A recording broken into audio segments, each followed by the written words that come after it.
Thanks everyone for coming tonight. We are here to talk about the current legislation on the table in the Senate in terms of climate energy policy and progressive energy policies leading up to the meeting in Copenhagen in December. So my name is Rachel. I'm a student leader on campus in various capacities. This is Ted Glick to my left.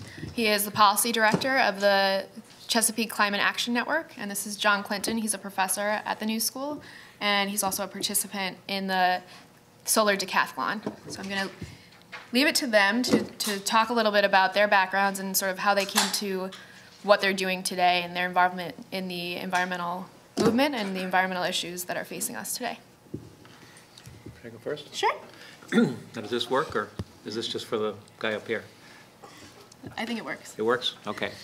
Thanks a lot for inviting me, Rachel. Great to be here. I was telling a couple people I've been either living in New York City or close to it. I've been in New Jersey, northern New Jersey, for about 11 years now, and I think I've been to the New School maybe once in that time, so it's nice to be here, experience the New School once in my life, or twice. I've been a community organizer, a youth working with young people, independent politics, coalition building, anti-war activism, etc. I've been doing that kind of stuff ever since the Vietnam War. In 1968 was when I began to develop my, I guess, career as a organizer and an activist. But in 2003, something happened that literally changed my life, which was a heat wave in Western Europe that led to the death of somewhere around 35,000 people. And this was August, late July, August. And I knew about the issue of global warming. I knew that the Earth was heating up. I knew that it was a problem. I knew that we needed to shift to solar energy and wind energy, to renewable energy. I was an environmentalist in a kind of general sense, certainly. Recycled, all the rest. But that event definitely hit me, struck me. I mean, Europe is a part of the world that is one of the most well-off parts of the world, you know. Colonialism, European colonialism had a lot to do with that. You would not expect 35,000 people to die as a result of too much heat in the summertime, but it happened. So I began looking into this, and I took time to do some serious study of this issue of global warming, and discovered that it was a much more imminent issue than I had thought it was. I saw it as something that would be progressing over a period of many years, decades, something we had to deal with, but I did not see it as imminent. But that really changed my opinion as I did the research. And I came to realize that it was a much more serious crisis than I had thought. And the result of that was that I began, towards the end of that year, beginning to use my skills and resources and contacts and energies to try to advance a movement in the United States to address this crisis. I was a co-founder of a group called the Climate Crisis Coalition that still exists, about five and a half years later since it was founded. And I, over time, over the next year or so, moved out of the work that I had been doing. I was the coordinator of a kind of a independent politics network called the Independent Progressive Politics Network, and began to move into becoming full-time as a climate activist, and that now that's what I do. I make my living as the director of this group based in the Washington, D.C., Maryland, Virginia area, Chesapeake Climate Action Network. And over that period of time, I've seen a lot of very positive developments. You know, there's a lot of good things that are happening in the United States and in the world when it comes to this issue. There's really a huge a huge, almost like a quantum leap in terms of the consciousness and the understanding among the American people, and certainly the people, you know, internationally, the world's people, on this issue and how serious it is. Some of that, of course, has had to do with the fact that we've just seen, you know, weather events and you know, continued melting of glaciers and the incredible melting, you know, advanced, accelerated melting of the Arctic sea ice, droughts, floods, you know, 100-year floods happening, you know, within a decade of one another, you know, things happening, that the melting of glaciers, the serious water scarcity issues that are real in some parts of the world and that are looming in most of the rest of it sooner or later. So, so all of those weather events have definitely had an impact on teaching people and having people see that things are really getting more and more screwy.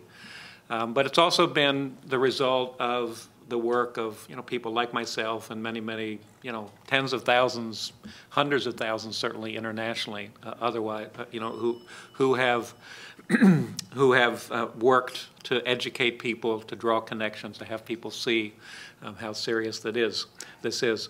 So that just kind of, let me just kind of wrap up with this introduction. You know, that brings us up to the last year. A lot of my work over the last year has been focused on trying to get strong science-based legislation out of the U.S. Congress. You know, we have a president who understands the issue of the climate crisis, who campaigned in 2008 as a key part of his platform was about the climate crisis, about a significant shift away from fossil fuels to green jobs, to renewable energy, to clean energy. He called for a cap and trade system, which I'll talk about later, where 100% of the permits to companies that are emitting carbon emissions, that there would have to be all of the permits to all of the permits to emit carbon would be auctioned off so that there'd be a big pool of money, some of which could then be used to, again, advance a green jobs and a renewables agenda. So we have a president who has said a lot of good things and has done a number of good things to move us in the direction we need to go in terms of federal policy. But he ran up against a Congress over the last year that he and I and a lot of other people came to realize that despite the fact that the Democrats controlled the White House and the Senate, Congress was still controlled very much by big oil and by the coal industry. That's still very much the reality, and it's a really huge problem. So with that, I'll just conclude on my introduction, and we'll talk more about this problem. Great. Well, thank you. Thanks, Ted and Rachel. I am John Clinton. I teach in the Graduate School of Management and Urban Policy here. And yeah, I just want to start by saying I was struck by part of what Ted was saying about the acceleration of attention and of processes in the last few years. I happened to take a look at a videotape that I got out of the library a couple nights ago of something that was a PBS program about 5 years ago, produced by Frontline and NOVA, the public affairs and the science programs on PBS, and the title was "What's Up with the Weather?" And what was striking about it was how different the, if you will, the climate of discussion was even 5 years ago around the issues of climate change. Very much still looking at, well, is there really such a thing as climate change? Is it really having an impact? And so on and so forth. And of course, I think we've made some progress, at least in recognition of how serious and urgent the issue is. My background sounds, in some ways, at least in the 60s, I think it's kind of similar to Ted's, being involved in anti-war movement stuff and the civil rights movement and other things. And then I guess I went more of a sort of mainstream track. I've worked in nonprofits and in the for-profit world as well in corporate social responsibility, and have been a professor for about 10 years, most of that time here. And I teach a course on corporate social responsibility. I mention that because one of the things that I've been very struck by in the last, say, again, 5 years, is the increasing attention to the role of corporations in the debate about climate change and what sort of position they take in relation to those issues. The work that I've done has increasingly looked at the, well, let me step back for a moment and say that over time I've been involved in things like AIDS and education reform on a community-based level, and increasingly in the last few years I've been seeing the need to integrate a variety of issues and, in respect to what's happening with the Earth, with our environment, and how important it is to look at the social, economic, and environmental dimensions of these issues in a holistic sort of way, and how they're related to each other. So I'll talk a little bit later, not so much about the legislation, because I'm certainly no expert on that, but about some of the things that are happening here at the university. And perhaps I know some of you are students, and perhaps some of you are members of the local community, about ways that, that one can get involved and connected to some of these activities that have a bearing on a variety of things that we're doing. So, so let me just say that at this point, what I'm particularly interested in is looking for ways that, as the British thinker and activist John Elkington put it, we can see the relationship between people, planet, and profits for corporations, and how, you know, the pursuit of profit at the expense of the others is very destructive, not only to society, but oftentimes to the corporations themselves. Stepping outside of the corporate realm, where I do some work still, looking at the role of communities and the relationship between universities and communities in trying to address some of these issues. So I'll stop there and turn it back to Rachel. Okay. Great. Thank you. Yeah, and I just wanted to kind of give a shout out to the student organizations who have helped put this together and also focus the nation. These clean energy forums, these sort of town hall events, are happening across the country, so I just want to make sure you all know that by looking at what is going on locally and what we can do to affect things that are policies that are happening locally in terms of the Marcellus Shale, drilling, things like that, they're all very, very connected to what's happening nationally and globally. So I just want to make sure that we have that focus in thinking of questions that you're going to be asking, comments that you're going to be making going forward. But Net Impact and Renew School, especially with outreach, have been integral in bringing this event to the new school. So thank you very much. I'd like to hand it off to Ted to talk more about the legislation that's on the table right now. As most of you know, there was legislation passed in the House of Congress, and right now the Senate is deliberating on the legislation that may or may not be passed in their branch of Congress. Okay. Actually, before talking about Congress, I do want to make sure to mention a couple things that I'm very involved with that are really not directly related to Congress, but definitely are important, and I think are very much part of the process of us getting to eventually the kind of government policies that we need, both the U.S. government and, for that matter, the world. You know, I do want to mention, you know, be sure to mention, I saw in the poster that Copenhagen is coming up, the Copenhagen Climate Conference, and it's a very important one. It may end up being important in ways differently than people thought it was going to be important when the negotiations towards a new climate treaty began about 2 years ago, but I'll get to that. But so the two things I want to mention, one of them is that there is something called a climate justice fast that has just started today that I'm a part of. And I want to refer people to the website for that if you'd like to check it out. It's climatejusticefast.com.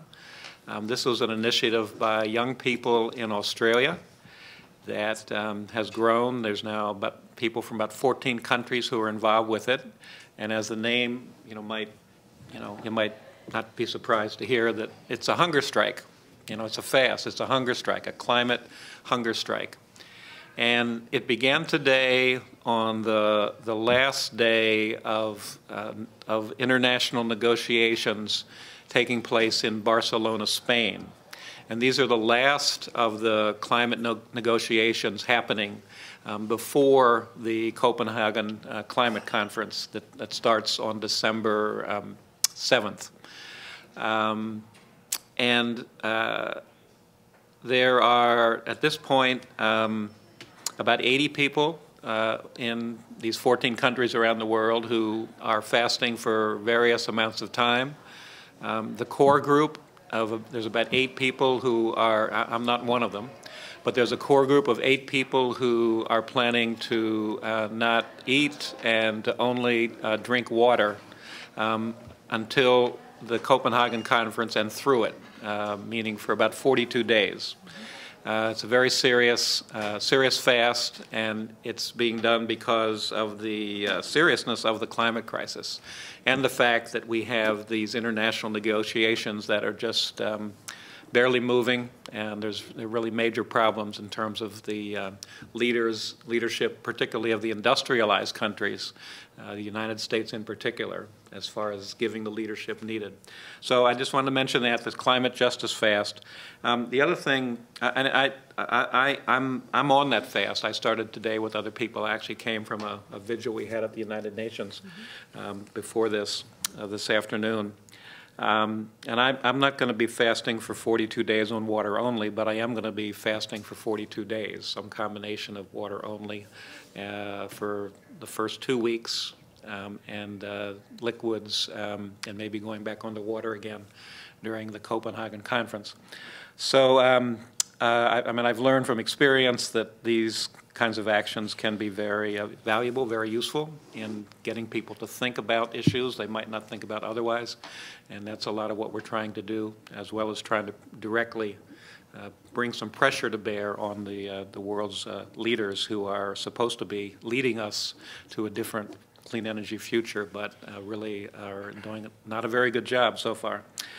The other thing I want to mention that's very important is there's plans to build a huge coal plant, probably about 20 miles from here, literally, maybe even less, in Linden, New Jersey.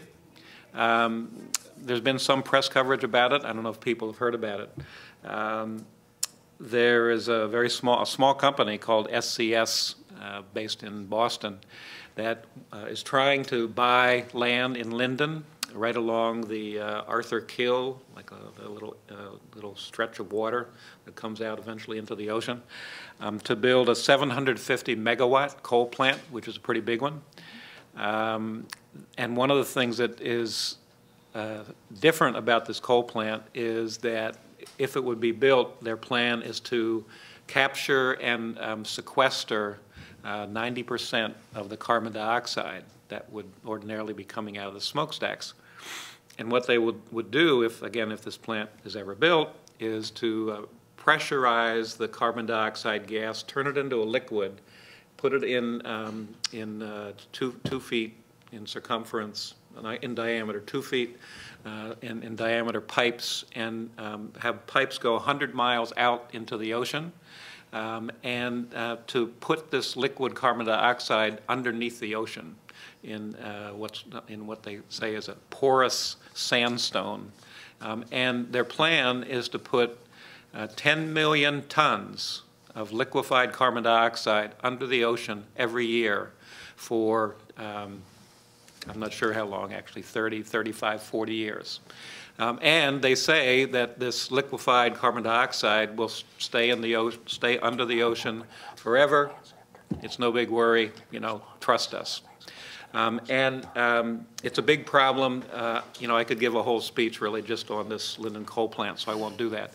But I would urge people to look into this. There are some good developments there's a whole coalition in New Jersey that's come together around this in the last 3 or 4 months.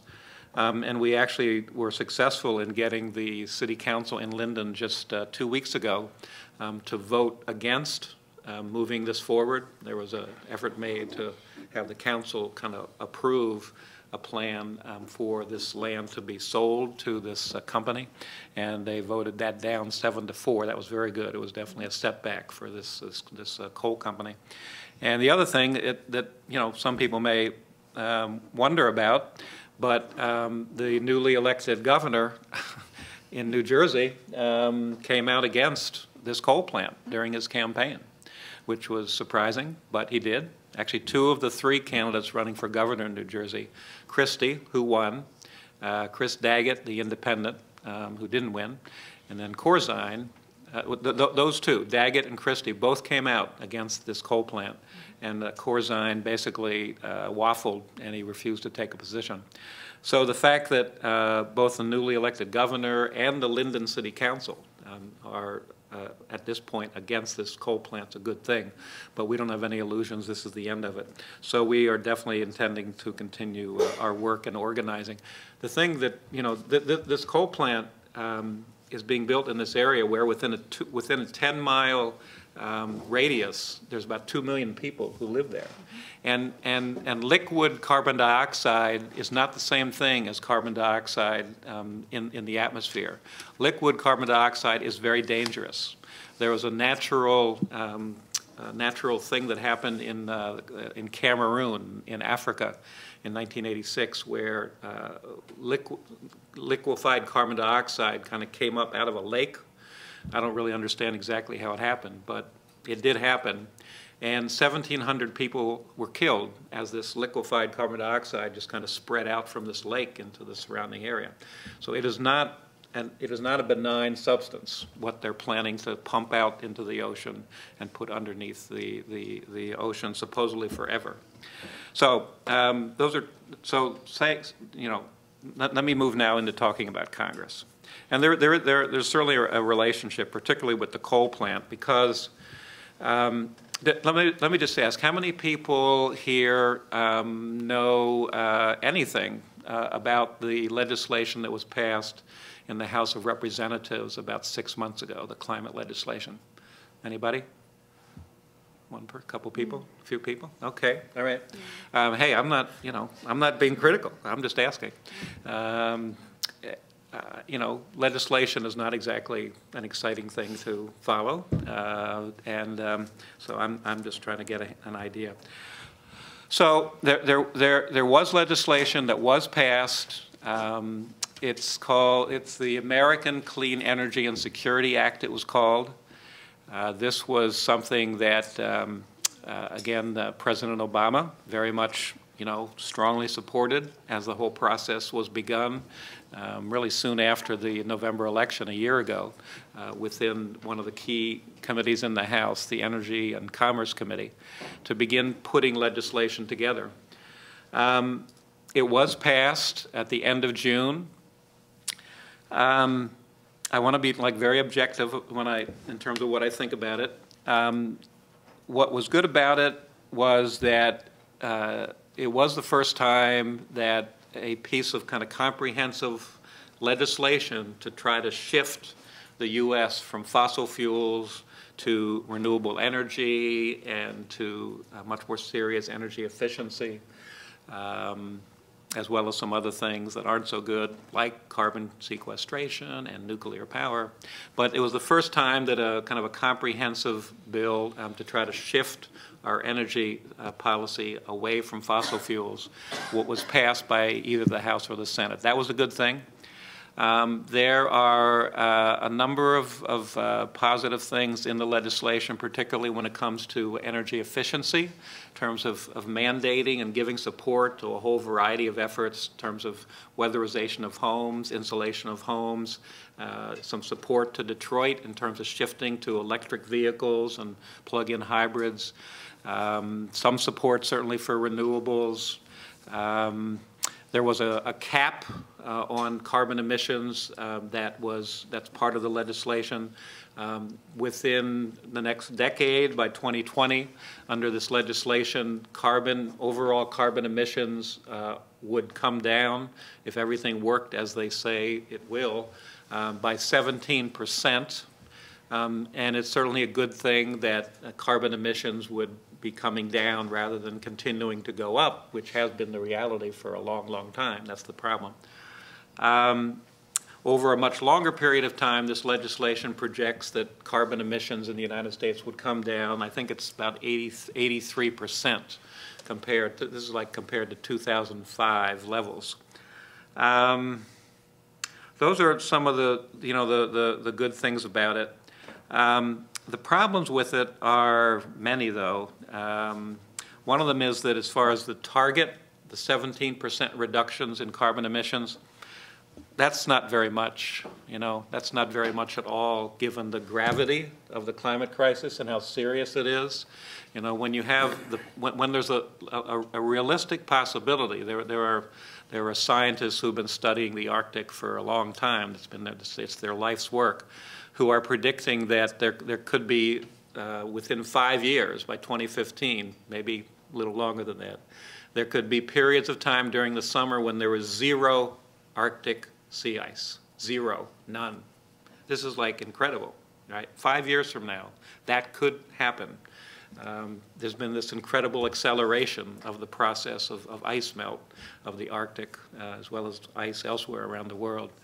That's a very bad sign in terms of the process of global warming and how it's just taking hold, and there's other indicators of that happening.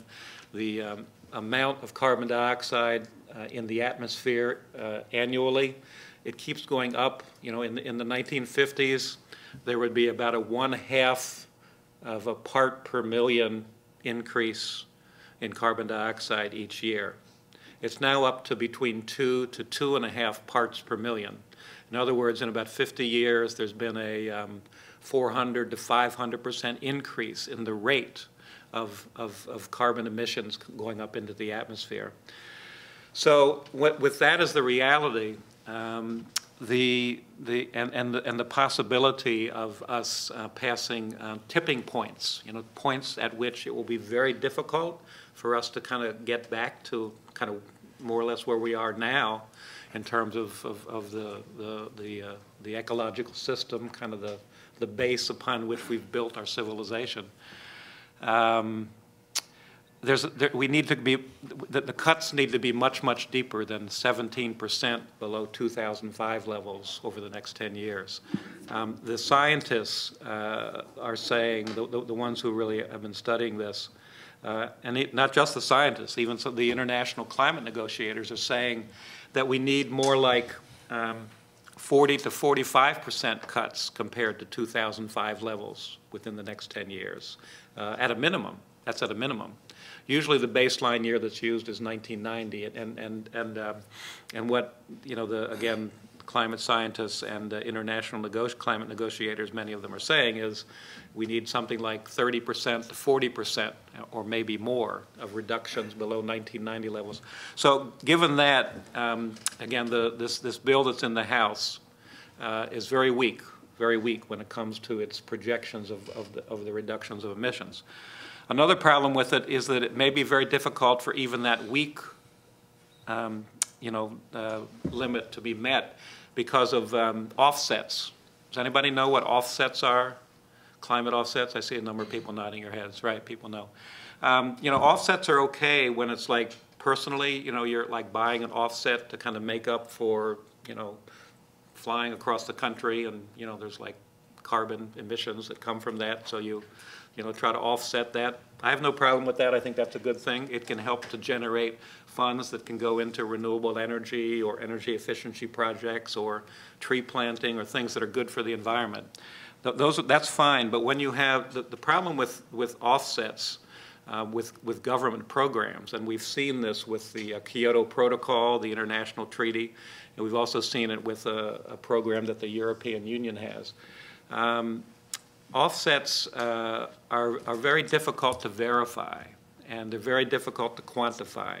There was a study done by a Stanford University professor about a year ago, which indicated that between 1/3 and 2/3 of all of the offsets used in the Kyoto Protocol process either were they actually didn't work. The supposed offsets really were not happening, or they probably would have happened anyway. They were things that, companies that were trying to get out of reducing their actual emissions, they spent some money instead in investing in an offset, And that the particular offset probably would have happened anyway. That's what this, this study of the Stanford, University professor indicated, and there's a number of other studies that have indicated similar things.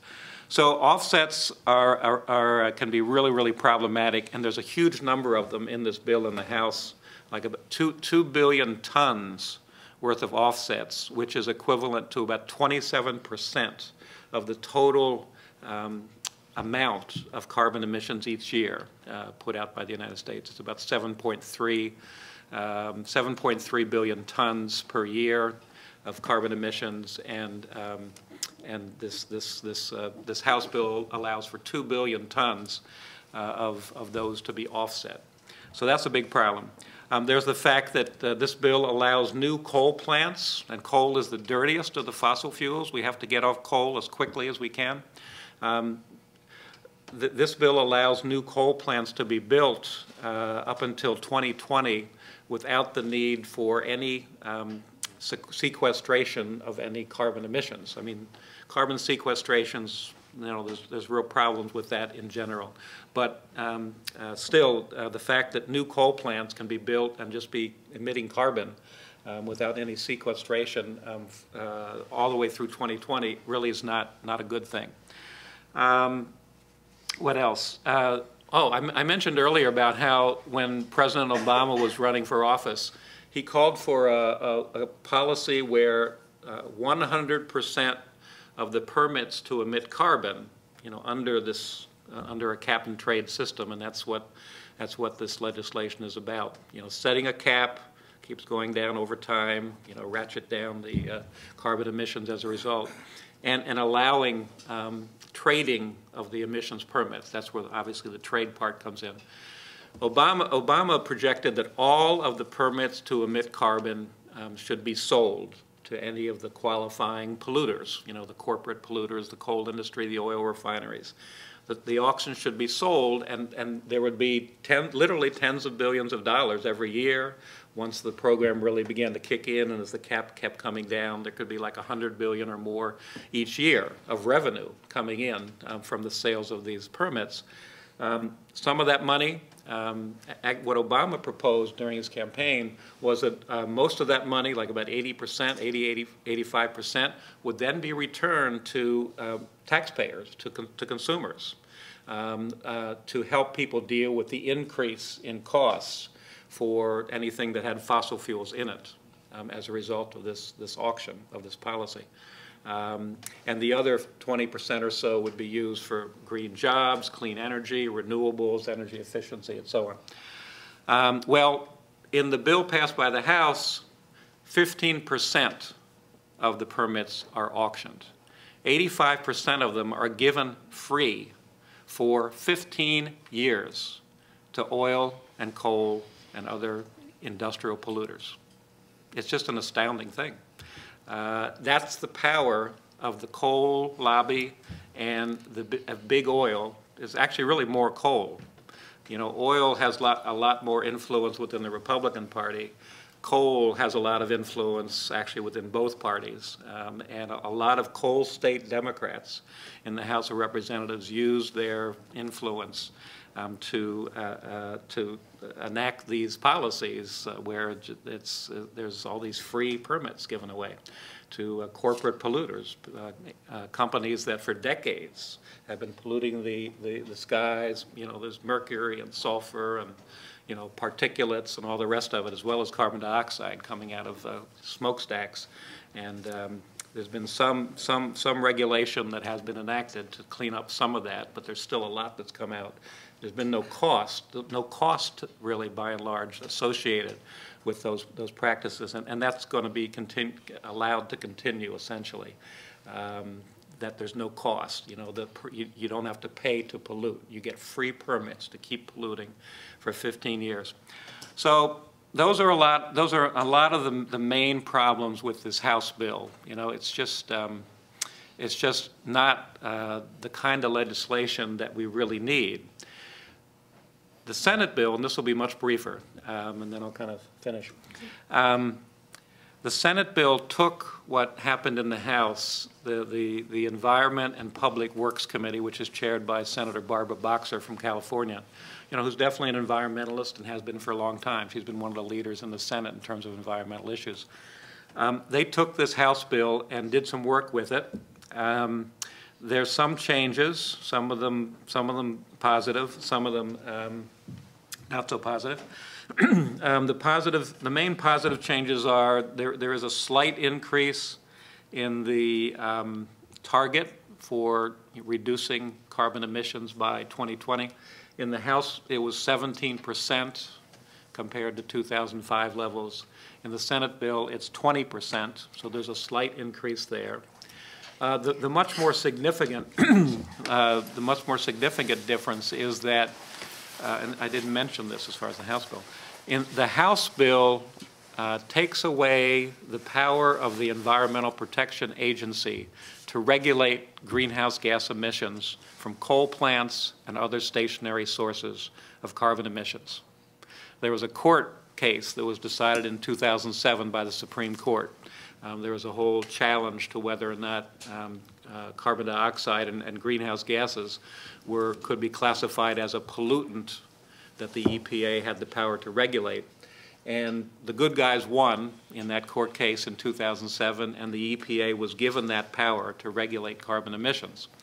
Of course, it didn't happen until, George Bush and Dick Cheney and that administration left office. And since Obama has come in, the EPA has been definitely moving in a number of ways to regulate carbon emissions, including from stationary sources. But the House bill literally strips that power away, just takes it away. It says that because of this new cap-and-trade policy, there's no need for the EPA to be a watchdog and to make sure that these plants that are supposed to be reducing their carbon emissions or cleaning themselves up are doing so. So that's a really bad thing a very bad thing about the House bill. Because what if this cap-and-trade policy doesn't work? Seriously, what if it doesn't work? What if all these 2 billion tons of offsets mean that these carbon polluters do very little actual reduction of emissions of their coal plants and their oil refineries that are polluting? They instead, invest money in a palm oil plantation in Indonesia or something, or some project that is about planting trees that supposedly is supposed to be equal to what they would have done if they had actually reduced emissions. Again, by and large, the studies show that tends not to be true for a lot of the offsets. So this cap-and-trade plan may not work. So that's why the retaining the power of the EPA to regulate carbon emissions is so essential. And fortunately, the Senate bill does do that. The Senate bill does not include the language that's in the House bill, taking away the power of the EPA. So that's a very good thing. It's an important kind of backstop authority if the cap-and-trade program doesn't work. What else? There are some more consumer protections to help consumers who are going to be facing higher prices as a result of this policy that are in the Senate bill. That's a good thing. One of the things that's not so good is that there's actually an increase in funding for nuclear power and for carbon sequestration programs. There's definitely this whole push going on for both of those, for nuclear power and what so-called clean coal, carbon capture and sequestration programs. That's stronger. There's more resources allocated for that in the Senate bill. Just yesterday morning, that bill was passed out of the Environment and Public Works Committee. It was passed by a vote of 11 to 1. 11 Democrats voted for it, 1 Democrat voted against it, and the 7 Republicans on the committee didn't show up. They had a boycott this week. They basically were trying to stall progress on this issue, They said they weren't going to come to this committee unless the EPA did like this massive study of what the impact on the economy, et cetera. The EPA had already done one study, and they were clearly stalling for time, trying to frustrate progress. So the Democrats ended up passing it by themselves. Fortunately, there were enough of them who showed up. There was enough of a commitment on their part to try to move this forward that it happened. So now what's going to happen is there's other committees in the Senate that are going to be looking at this. There's also a very significant development where Wednesday, 2 days ago, John Kerry, who's very much an environmentalist, progressive on these issues. He actually worked with Barbara Boxer on this bill that was passed yesterday out of this Environment and Public Works Committee. John Kerry had a meeting at the White House with top Obama administration people dealing with climate issues, along with Lindsey Graham. Mm-hmm. Lindsey Graham from South Carolina, a Republican senator, who co-authored with Kerry a couple weeks ago an op-ed in the New York Times, essentially where they said that we need to take action to change our energy policy, shift to renewables, et cetera. And then they went on to say we also need we need more nuclear power. They went on to say that we need policies that can advance more clean coal. They said we need policies for more oil drilling and natural gas drilling, both onshore and offshore. That was both Kerry and Lindsey Graham in this op-ed. So on the one hand, they talked about the need for new energy policy. On the other hand, they talked about all these old energy policies that they thought needed to be advanced. So, we'll have to see where that leads to. It's certainly a mixed bag. But so Lindsey Graham was at this meeting at the White House, and the other person there was Joe Lieberman, the independent from Connecticut, who has historically actually been a co-sponsor of climate legislation in the Senate. Not really strong stuff, but he has some understanding on this issue, and in some ways sees it as something important. I think he tends to be more in the Lindsey Graham camp in terms of the kind of legislation that he would want to see on climate. So that's a whole new development. That probably is going to be in many ways the center of gravity in terms of efforts to try to put together legislation that can get 60 votes, which they need. The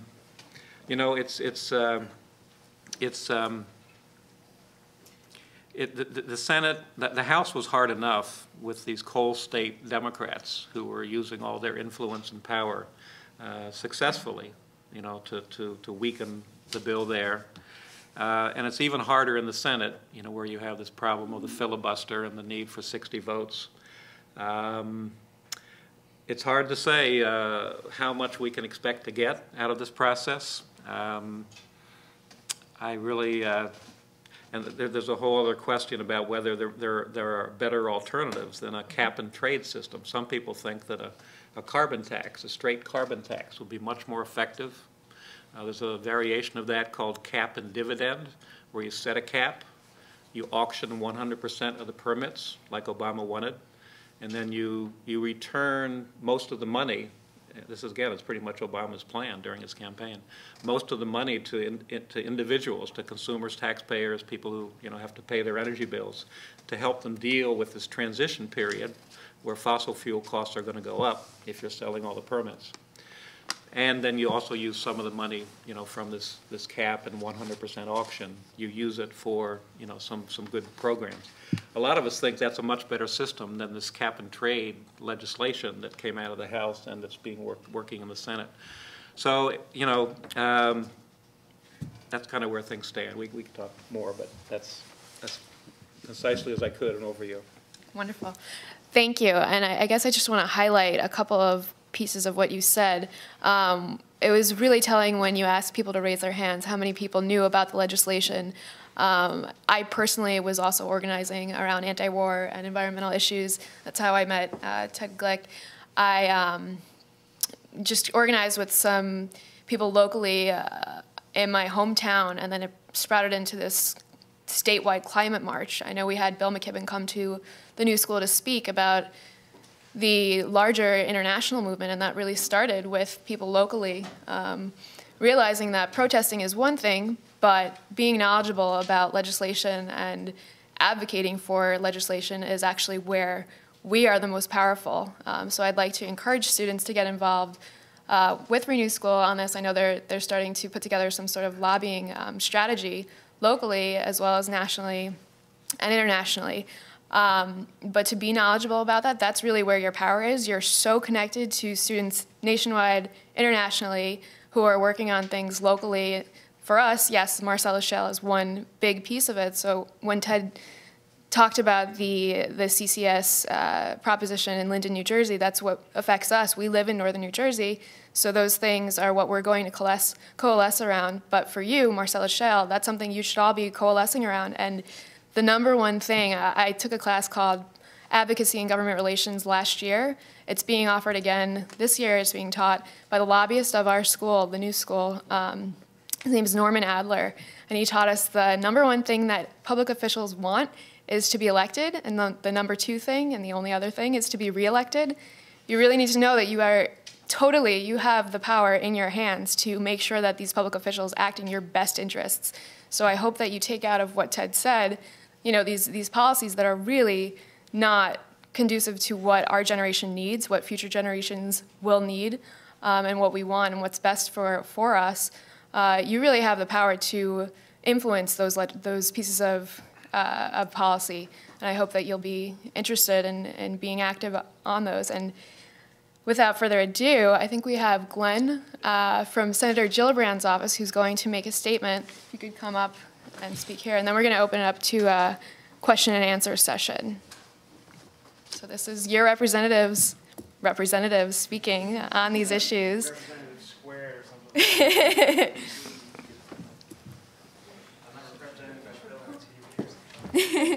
Well, you are being videotaped.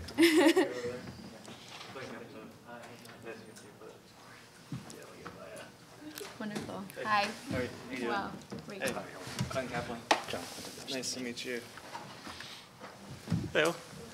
My name is Glenn Kaplan. I am Senator Kirsten Gillibrand's press secretary in New York. She is your junior senator. And just before we talk about climate change, on Marcellus Shale, Kirsten was one of the folks, along with Manhattan Borough President Scott Stringer and others, who called for an extension of the public comment period for a couple months, and the state just agreed to that. So there'll be a longer period for the public to comment, which is important. So I do encourage you all to get involved in that process and be heard.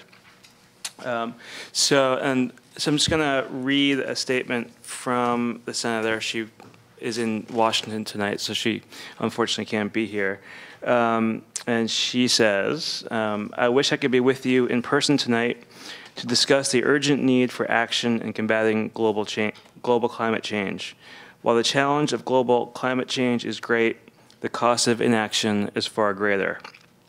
I want to thank everyone involved in Focus the Nation campaign for all the important work you're doing in your local communities across New York State and Washington, D.C., and across the country.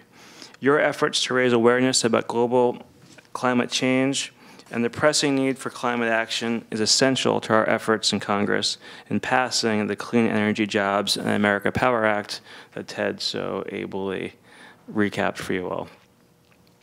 This week, as a member of the Senate Environment and Public Works Committee, I voted to report the bill out of committee and put us on a path towards a vote before the full Senate.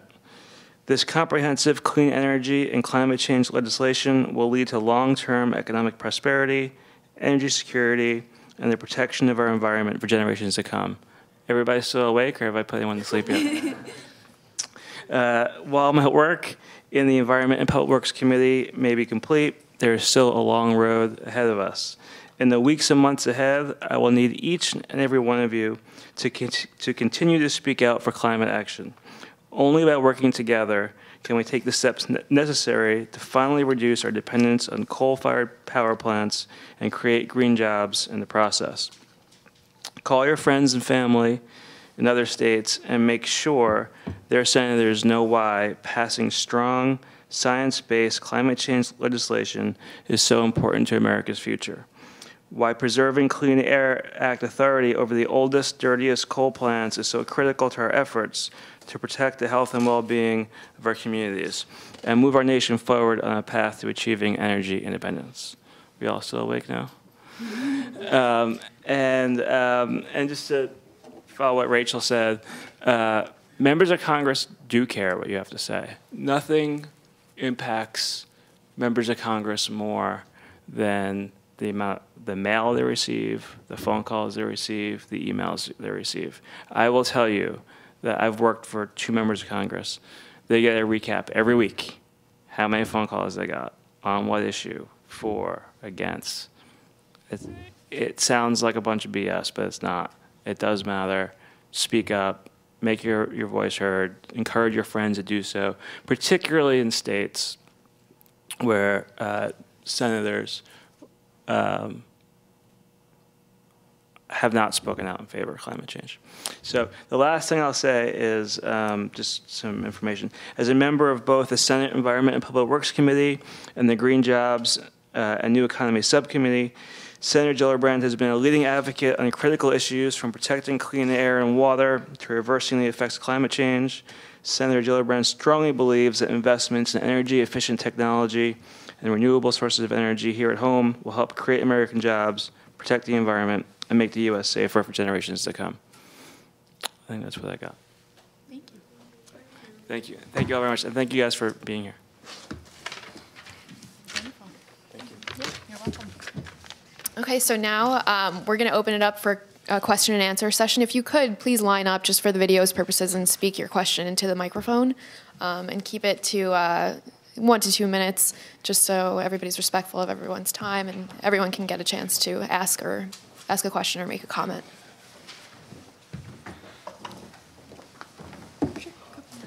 Yeah. It's pretty informal. Hi. I want to respond to something that that you said about the op-ed of Kerry and Lindsey Graham. And in thinking about the energy independence issue, I feel like the point is to not be solely reliant on any one form of energy, and if we think about what we are currently using, I think even going into the future that we do need oil, we do need coal, we do need nuclear, but at the same time we need solar, we need wind, we need biomass. So I think when in framing the issue and in the politics, I feel like every senator in the Senate has to have a win, because like you said, there's the coal Democrats, there's the oil Republicans, and if the measure of success is that we can diversify our energy sources, then I would consider that a win, instead of like, because right now it seems like Obama has been elected about a year now, and a lot of people who have been very much on the left have been very disappointed in him. But I think our measure of success is just a little bit, our expectations is a little bit too high, too much. So I just want to get your thoughts on that as well. All right. Yeah, thanks. A few things. One thing is you mentioned energy independence, and I actually I didn't use that phrase, and I actually don't use it hardly at all, because it's not that it's a bad thing. I think probably every country would like to be energy independent, every locality for that matter.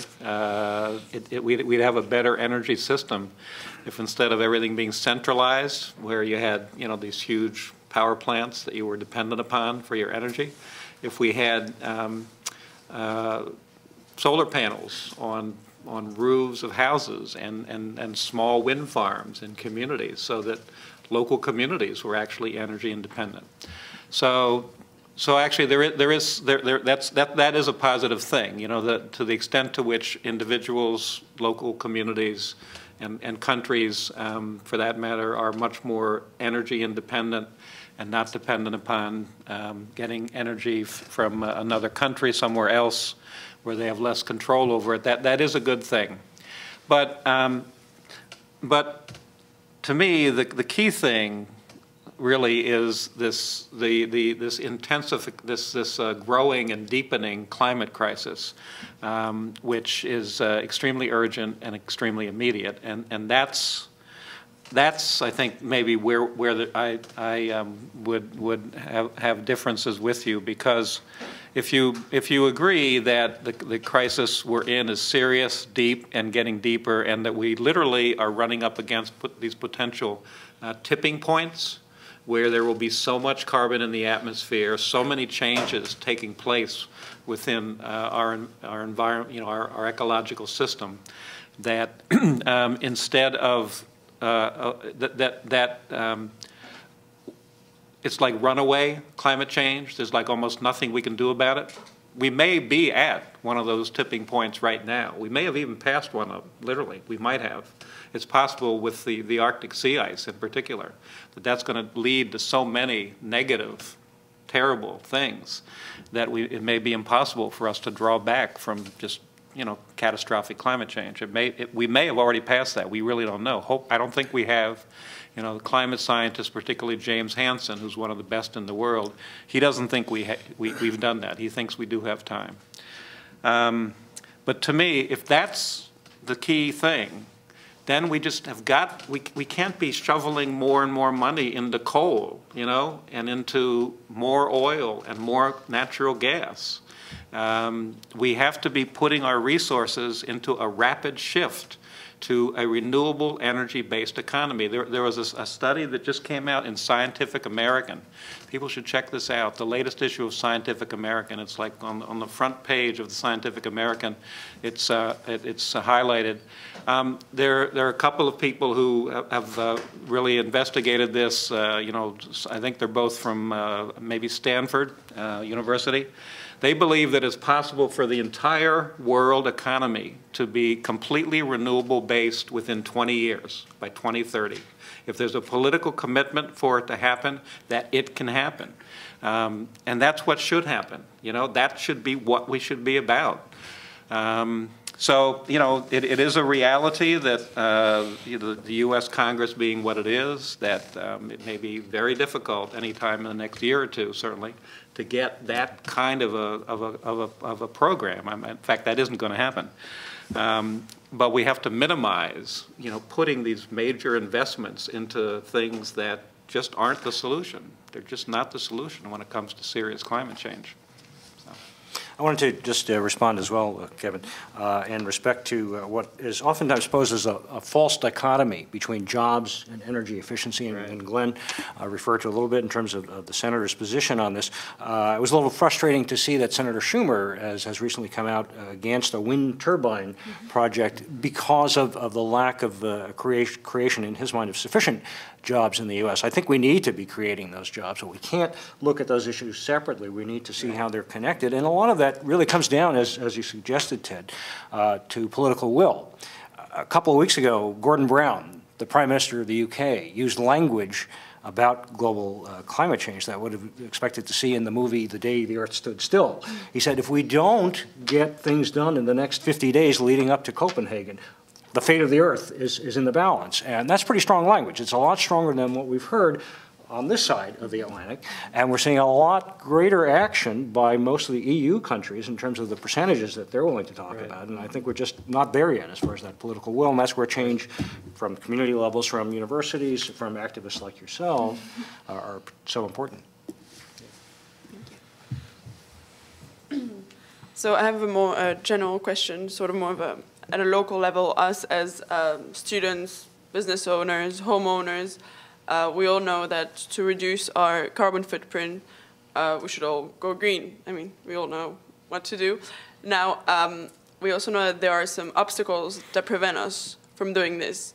In your mind, what institutions, whether private or governmental, prevents us from doing this, and how could they be removed? It's a tough one. You want to start? You want to go ahead first? Well, there are plenty of them. It's there, and that's what's so challenging, is that there are many vested interests in keeping things the way they are.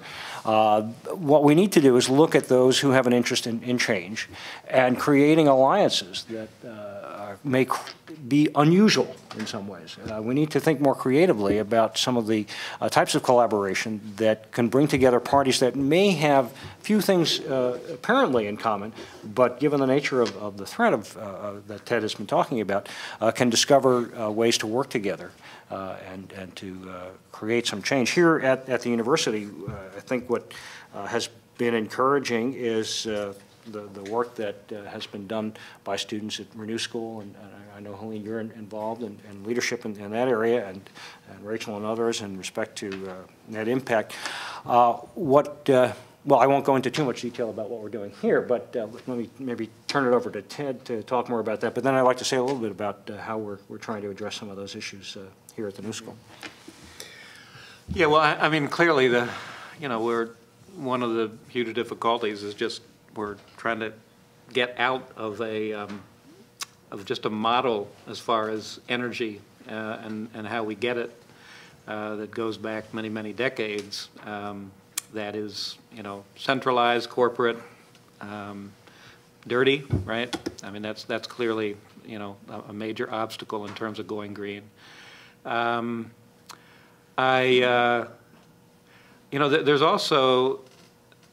also, I think, a real problem when the kind of on a deeper level culturally, our economic model, our economic system is very much about individualism, about people individually, changing their lives, individually advancing in terms of power and wealth and so on. And we are, if we're going to respect nature, connect with nature, respect our environment in a real way, there's some things you can do individually, no question about it, but to the extent to which we connect with other people, right? Because humanity is part of the earth, part of our overall environment. To that extent, I think will we find the will and the means to make the changes needed. Can I just jump in with two examples that reference that? And I couldn't agree more about the cultural dimensions being so important. We really need to think about our role as consumers and what it means to want and need some of the things that, that maybe we don't need so much. But just a couple of examples. Recently, the U.S. Chamber of Commerce, which has been a champion of business interests that have been very homogeneous in a lot of ways, has been seeing a lot of interesting stuff going on. Apple, Nike, and a number of energy companies have disassociated themselves from the Chamber's policies in respect to carbon emissions, which suggests to me, someone who looks at what corporate behavior is about, is that there's a fragmentation beginning to occur because the alignment of interests isn't there the same way as it's been before, and some companies are looking at where they need to come out in order to survive economically in a time when people are very concerned about these issues. Another example, everybody's favorite company, Walmart, a few years ago was put under a lot of pressure by an alliance, and this goes back to what I was talking about earlier, finding ways to collaborate, an alliance of people who were looking at different aspects of what Walmart was doing in respect to impact on communities with their big box stores, impact on labor, gender issues, and environmental issues, of course. And that has had an impact. Walmart now has a sustainability index that, if it actually is carried out, will have an enormous impact. 100,000 companies are suppliers to Walmart. And if they're held to standards that are greener by Walmart, that can actually make a difference. With 2 million employees and $400 billion in revenues, it's a big player. So again, I encourage us to think about all the possibilities. Yeah, I just want to add also back to advocacy and policy that there's a long history of the coal and oil lobbies. They actually the same firm that's been working to kind of shut down the healthcare town halls and climate change town halls of today has been working. Bonner and Associates is the name of the firm. And they work to strategically remove the Kyoto Protocol from the table. So I just want to reiterate that coalescing not just in terms of corporate interests and I guess broader interests, but also at the community level to make sure that there's actual grassroots lobbying, that's really powerful, because to combat us, the big industries are engaging in astroturf lobbying. So that is something that I'd really like for you guys to research and utilize the technology that we have today to capitalize on our power to coalesce. Hi. Speaking on behalf of Renew School as students who are trying to reach out to other students and other New Yorkers and make these issues more real, I guess the question would be, what are some major talking points to make people see how climate change will affect New Yorkers directly, either now or in the very near future?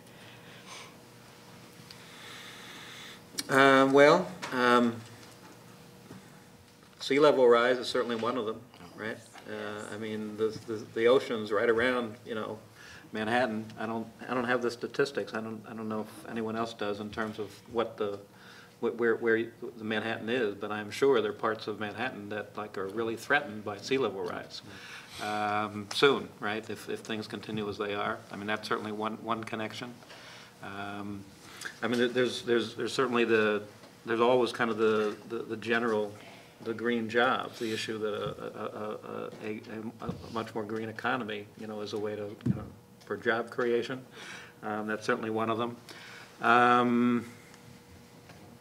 Respiratory illnesses. Right. There you go. Health impacts. Absolutely. Yeah, that's true. Kind of most everywhere. Right? I was trying to think of specific New York City things. Well, there are high asthma rates and asthma. Absolutely. Absolutely, Yep. in parts of New York City. Right. One thing, let me recommend a book by the journalist David Owen called Green Metropolis that talks about, in many ways, how New York City is a model. Because people don't drive cars everywhere, and people live in, you know, more concentrated fashion. So on the sort of the flip side of the coin is what's happening in New York that can serve as models for other cities and other communities. The university has been involved in the mayoral challenge in trying to reduce our carbon footprint, along with 14 other universities in New York, and you know, we're making some steps. We have a long way to go, but I'm happy to say that we have been one of the leaders in that respect. And I think that as we look at what, you know, students can do, looking for ways to relate to our community, our immediate community, would be important. One example of that, you have probably, if you go to school here or you're in the neighborhood, you've seen some demolition work going on at 65 Fifth Avenue. A couple of years ago, some faculty, one of my colleagues, Laura Briggs, who's here, and others from Parsons and from Milano and Lang and elsewhere, were involved in a task force to try to study how the creation of a new building here in such an expensive piece of real estate could provide the opportunity to aspire to a LEED Platinum rating, but also to understand through student and faculty research what some of the social dimensions of that were, what its impact is on the community, what we can do to understand more fully everything that goes into demolishing and putting up a building in a city like New York. So I encourage you, as that building starts to come down and something else goes up in its place, to think about involvement very locally here with this community and those kinds of issues. Also, the New School is a partner of Plan YC, and I feel like a lot of students don't know that. So if you could maybe spark a campaign, you know, a public awareness campaign that the New School is a part of that. And I know that's one of the goals of our partnership with Plan YC, but it's something that I haven't seen to date. Hi. My question was that after Copenhagen, whether the world does or does not agree at a climate treaty, what can we do as communities in both scenarios if they agree with something or don't? Yeah, I'm glad you asked that, because I was going on so long talking about federal legislation, I didn't say much at all about Copenhagen. So I'm glad you asked that. I mean, as of now, things, I did say this, that as of now, things don't look good for the climate conference in terms of there being, in fact, right now it looks almost impossible, everybody is saying, that there's going to be an actual treaty. Probably the best people are thinking that can happen is that there might be a series of agreements on how much, emissions reductions industrialized countries are going to enact, and what some of the larger developing countries that are emitting, more and more greenhouse gases, what their role will be, what some things that they will commit to, and then some general agreement on financing for the countries, the developing countries of the global south. But it's also very possible that the Copenhagen conference could be a real, what's the word I'm looking for? I mean, things could blow up. I mean, things could literally blow up. There was a walkout at these Barcelona talks this week by the African countries protesting the fact that nothing serious was being put on the table by, again, the industrialized countries. There was no seriousness about moving this process forward. And this is like a month before Copenhagen. And there was this walkout by the African Union countries. And there's a lot of anger, from everything I've read, on the part of many of the, the countries of the global south, developing countries around the world, at this lack of commitment. There's predictions that like 45 countries, the island nations, could disappear, this century, or maybe even halfway through the century, if things aren't changed. I mean, that's what we're talking about. We're talking about the disappearance of entire nations, and yet there's this, foot dragging. So what could happen if the Copenhagen conference kind of blows up and like nothing really comes out of any substance? That could, I mean, it could de-energize people. It could make a lot of people feel hopeless. I would hope it might be the opposite. I would hope that it might lead to these alliances, maybe, between like not so much the governments of the global north, not all of them. I mean, maybe some governments of the global north, but probably a lot of them wouldn't be part of this. But social movements like us and the 350 movement and so on, the climate justice fast, and et cetera, right? A lot of the environmental groups teaming up much more closely with countries of the global south for a whole international campaign that forces the governments of the global north to do what they need to do. It may take that kind of like almost like a shock to the whole international treaty-making process that's been going on since 1992 in terms of climate issue. It was like in Rio de Janeiro. That was the first of the big climate conferences in 1992. It may take like a breakdown of this one in 2009 for the system to be shocked, to generate the political forces and the political motion and the pressure from below that leads to what we need. I mean, that could be, that could be what comes of it.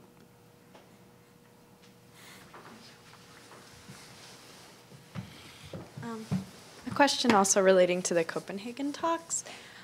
Recently, as we draw closer to the talks, it seems like there's been a lot of the kind of I will if you will policies developing, and I'm wondering what you think that effect has on making these global decisions and how it could be a detriment to global policy making.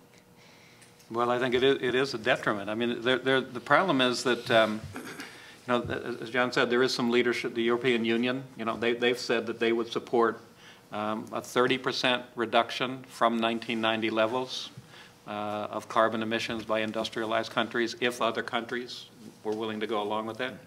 Well, that isn't happening. I mean, that's not taking place. Again, the United States has a major role in that. The United States is absolutely holding things back, kind of not wanting to get out ahead of the Senate, essentially. That's what they're saying, directly or indirectly. There's got to be leadership in anything. In certainly something like this, you need leadership. And leadership involves taking risks. And Obama has not been willing to take any risks so far that I've seen in these international climate negotiations. And he's key. The Obama administration is absolutely key. The U.S. has been looked to by the other countries of the world for leadership on a lot of things, and this is definitely one of them. And they've not been giving the kind of leadership that's needed. That's where we come in terms of our trying to kind of bring pressure to bear on our government to take some risks on behalf of the future of the world. Well, I think, that Ted, you're absolutely right that it's usually, historically, a crisis situation that leads to change of the magnitude that has to take place in respect to the issues that we're dealing with here.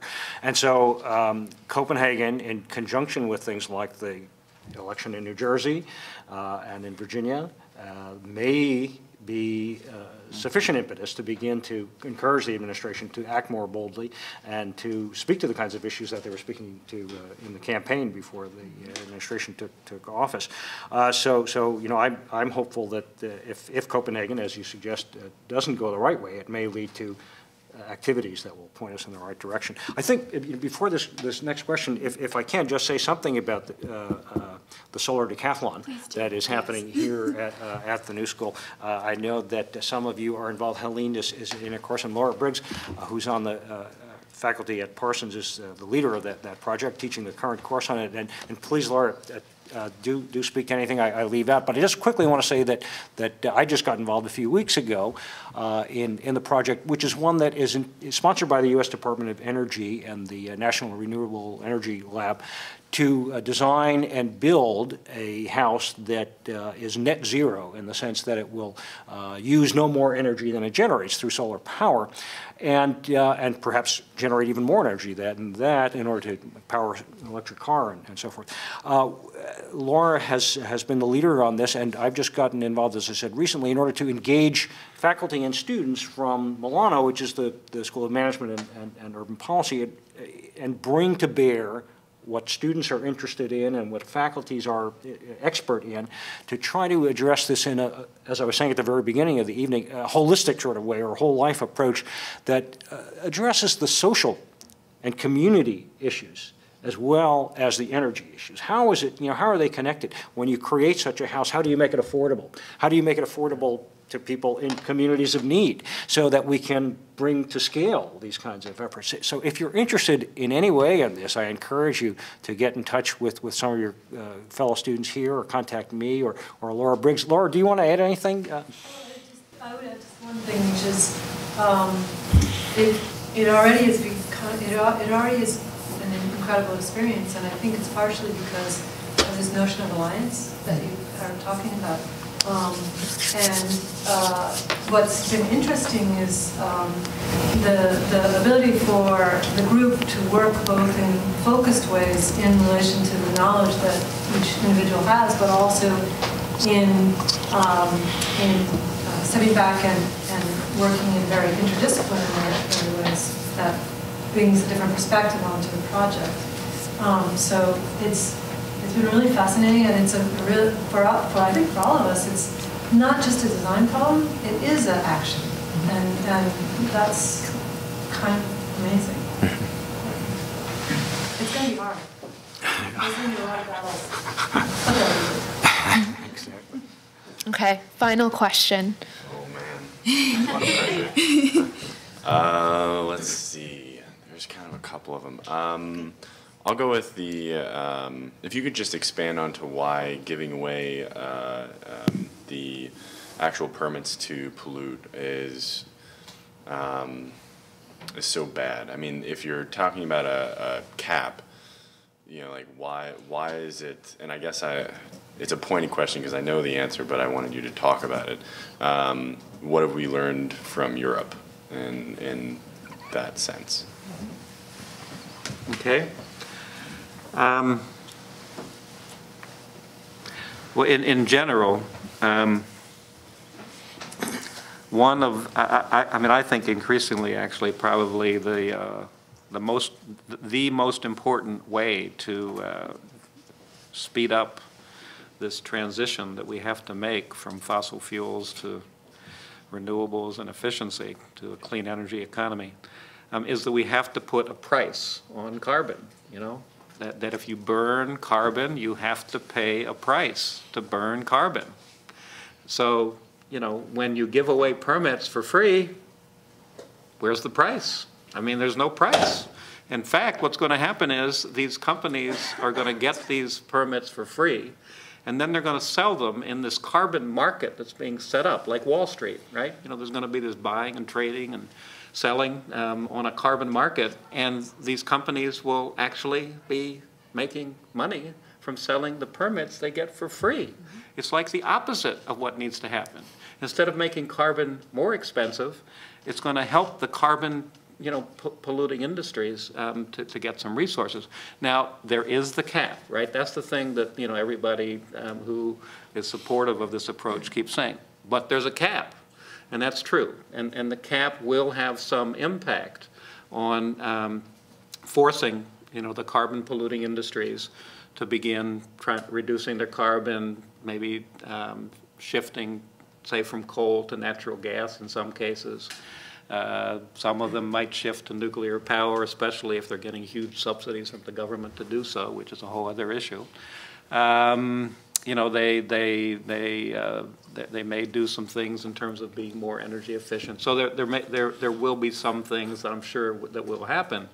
But again, then you have the carbon problem of the offsets. You have the problem of these offsets, a lot of which are either unverifiable or very problematic in terms of them actually doing, you know, what they say they're doing. And that's a way, again, for this cap to be circumvented. So, so that, to me, that's just the overriding thing. That it's when something is made more expensive. I can't think of examples off the top of my head, but you know, it's when something is made more expensive that just kind of forces, in a good way, alternative technologies, alternative approaches to the particular problem. You know, to that particular thing, you know, that it forces that to happen, right? In this case, it would force the shift to renewables. You know, when gasoline is $4 a gallon, you know, that's it right. forces people to stop driving SUVs. That's right. That's right. And people start literally going on mass on buses and trains. I mean, there were statistics that was happening. Mm-hmm. So. And you mentioned about Europe, and yeah, they've had experiences there where you know, they gave away permits, and it's like, and then actually then the carbon market collapsed. They gave away so many permits, it's like, you know, they weren't worth anything. These permits weren't worth anything, and it was just like the whole thing wasn't working for anybody almost at that point. It's like, what's going on here? So it's not a good system. It's not a good system. The logic that's used is that you need to give these companies time to make this transition. But I mean, really, 15 years? I mean, you give them free permits for 15 years? It's just, it really is just like out of touch with kind of how bad things are. I mean, it really is. That's already set for several years buffer of like, you know, we're not even at those points yet, and then we gradually bring it down. At least in Europe, that's how it worked. There were a couple of years where it's kind of like, okay, this is how the system's going to go. Right. So well, yeah, well, I mean, actually, you know, this legislation, if it's passed, doesn't even take effect till 2012. It's like 3 years from now, or 2.5, until it actually begins to, you know, go into operation. And, you know, it comes in very gradually. Yeah, so it's not like, you know, you have to now really begin to get serious about this. It really moves in slowly. But you know, the other thing that is kind of amazing, really, to think about, and it's not news. It's not been news the way it should be. Over the last 2 years, without any federal climate legislation, there's been a 9% reduction in emissions in the United States, primarily because of the economic downturn. Right? The economic downturn has reduced all kinds of activity that is carbon producing. You know, it's also some of the other changes that are going on in terms of, you know, shifts to more renewables and so on, more of an emphasis on green. But think about that. There's actually been a 9% reduction without any legislation because of, you know, again, the economic downturn. And you would think that that would make it possible you know, for the legislation to get stronger, right? Because this has happened without, you know, any policy. It just you'd think that, but it's not happening. It certainly isn't happening. Yeah, and that speaks to who's making policy. Is it us or is it the industry and their lobbyists? So without any other comments, I just wanted to thank everybody for coming and certainly reiterate that this is the first of many events like this, and certainly your input going forward is going to be extremely integral to this larger, much larger movement. So if you could please leave your email address on the paper over there, tap into Helena and Renew School and get involved here on campus so that we can build movements locally and then affect policy nationally and internationally. Thank you.